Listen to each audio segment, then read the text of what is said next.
नमस्कार साथियों, अगर आप एलडीसी की तैयारी कर रहे हो भाई, तो उसमें जो है एडवांस मैथ का एक जबरदस्त रोल है। समझ रहे हो भाई? तो मैं जो है आपको रील्स एंड शॉर्ट्स के माध्यम से ये छोटे छोटे कॉन्सेप्ट जो है वो सिखाने का प्रयास करूंगा। तो भाई देखना, ये जो है भाई पिछले बार पेपर में पूछा गया है, एलडीसी में पूछा गया प्रश्न है, व्रत से आधारित है। इन्होंने बोला है कि भाई केंद्र पे जो है ना, केंद्र पे ए और सी, ये जो चाप अपने पास में, चाप किसे बोलते हैं भाई? चाप बोलते हैं वृत्त की परिधि का भाग।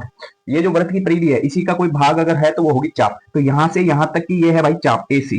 तो इसके द्वारा केंद्र पर अंतरित कोण 130 डिग्री है। आपसे पूछा कि बी ए सी कोण कितना होगा। मेरी बात को ध्यान से समझना, यहाँ पे कॉन्सेप्ट यूज होगा भाई, अगर कोई चाप केंद्र पर कोण बना रही है तो उसी भाग में बना कोण जो है केंद्र पे बने कोण का आधा होगा। अगर ये 130 है तो ये वाला कोण जो है भाई ये 65 डिग्री होगा। ठीक है। और एक दूसरा कॉन्सेप्ट और लगेगा इसमें, चक्रीय चतुर्भुज। चक्रीय चतुर्भुज क्या होता है भाई? जो वृत्त के अंदर जिसके चारों कोने जो है ए बी सी डी, ये एक चक्रीय चतुर्भुज है, क्योंकि इसके चार कोने जो है वृत्त की परिधि पर है। तो इसके जो है भाई सम्मुख कोणों का योग, आमने सामने वाले कोणों का योग जो है 180 डिग्री होता है। तो 180 डिग्री अगर होता है तो ये 65 है, तो ये होगा भाई अपने पास में 115 डिग्री। इसको दूसरे तरीके से और किया जा सकता है। कैसे?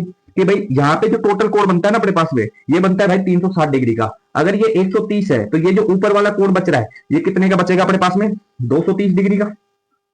भाई अगर मैं आपसे बात करूं कि ये 130 डिग्री का है, तो ये ऊपर वाला कोण जो है, ये टोटल जो है 360 का है, ये 130 का है, तो ये 230 का बचेगा। ठीक है। अब आप देखो ये बड़ी वाली चाप देखो भाई, एसी। एक तो ये छोटी वाली चाप होगी नीचे एसी, और एक ये पूरी बड़ी वाली चाप। तो अगर ये बड़ी वाली चाप की ओर से तुम देखोगे तो केंद्र पर अंतरित कोण बड़ी वाली चाप से वो होगा 230, और बड़ी वाली चाप से यहाँ पे भी भाई वर्त के उसी भाग में अंतरित कोण अगर आपको चाहिए तो इसका आधा करना होगा, तो 230 का आधा भाई 115 डिग्री होगा।